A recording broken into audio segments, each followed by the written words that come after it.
করতে হবে যে আমরা এখানে থাকতে আসিনি, আমরা এই দুনিয়ায় থাকতে আসিনি, আমরা এখানে এসেছি চলে যেতে। যার মনের মধ্যে এই কনসেপ্ট থাকে সে কখনো আল্লাহ পাকের বিদ্রোহী হতে পারে না, সে কখনো আল্লাহ দ্রোহিতা করতে পারে না, কুফরি করতে পারে না, শিরক করতে পারে না, আল্লাহর অবাধ্য হতে পারে না।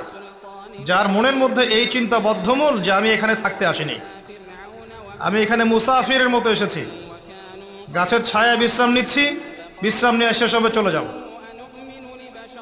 যারাই আল্লাহ দ্রোহিতায় লিপ্ত হচ্ছে, শিরিক করছে, বেদাত করছে, হারাম খাচ্ছে, ঘুষ খাচ্ছে, সুদ খাচ্ছে, জেনা করছে, আল্লাহ দ্রোহিতা করছে, আল্লাহর বিধানকে অস্বীকার করছে, তারা ইনডাইরেক্টলি ধরে নিয়েছে যে তারা মনে হয় পৃথিবীতে চিরকাল থাকবে।